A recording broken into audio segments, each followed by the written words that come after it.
Headlines नंतर बुलेटिनमध्ये आपलं स्वागत आहे आणि खरात प्रकरणासंबंधीची पुढची एक अपडेट जाणून घेऊयात। खरात प्रकरणामध्ये आता उपजिल्हाधिकारी अभिजित भांडे पाटलांवरती आरोप करण्यात आलेला आहे।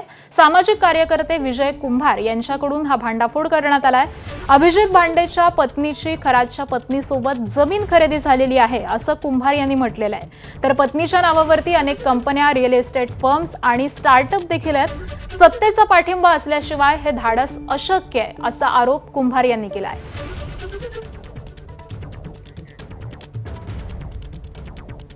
आणि सामाजिक कार्यकर्ते विजय कुंभार हे सध्या स्वतः आपल्या सोबत जोडले गेलेले आहेत। विजयजी नमस्कार, एबीपी माझामध्ये स्वागत आहे आपलं। खरं तर खरात प्रकरणामध्ये आपण एक आरोप केलेला आहे, उपजिल्हाधिकाऱ्यांवरती थेट आरोप केलेला आहात। काय नेमका आपला आरोप आहे? हे उपजिल्हाधिकारी ठाणे भागामध्ये आहेत। त्यांचा विशेषतः अनेक शासनासाठी जमिनी एक्वायर करण्यामध्ये त्यांचा सहभाग असतो प्रामुख्याने।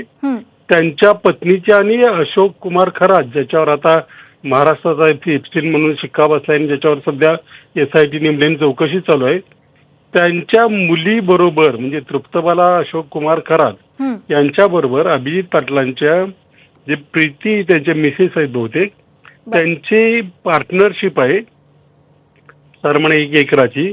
ती नाशिक महापालिकेच्या हद्दीमध्ये पाथर्डी म्हणून आहे, तिथे त्यांनी जमीन विकत घेतली 2022 साली। आता कुणाचे खाजगी व्यवसाय असतील तर कोणी लक्ष दिलं नसतं, परंतु अशोक खरात याच्याबरोबर अनेक IAS अधिकाऱ्यांनी बऱ्याच जणांची संगनमत असल्याचा पुढे येत आहे। अशा परिस्थितीमध्ये हे सापडणं, विशेषतः जरी अधिकारी असले तरी ते इतर कोणाच्या नावावर करतात, परंतु इथे मात्र थेट त्यांच्या पत्नीच्या नावावर हा व्यवहार झाल्याचं दिसतंय। आता याची चौकशी SITने केली पाहिजे एवढीच आमची मागणी आहे। आणि अशा अनेक अधिकारी आहेत की ज्यांची नावं अजून पुढे आलेली नाहीत, त्यांची नावही पुढे आली पाहिजेत। बर विजयजी, जसं तुम्ही म्हणताय की सत्तेचा पाठिंबा असल्याशिवाय हे धाडस अशक्य आहे, त्यामुळे आता या प्रकरणामध्ये आपली पुढची भूमिका नेमकी काय असणार आहे?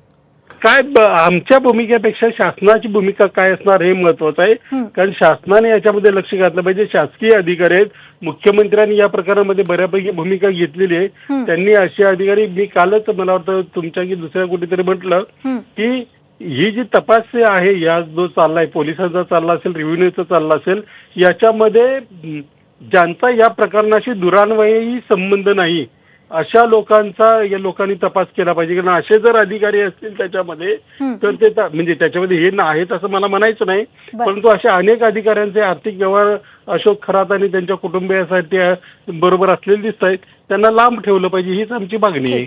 ठीक आहे, धन्यवाद विजयजी या सगळ्या सविस्तर प्रतिक्रियेबद्दल। आणि यानंतर बुलेटिन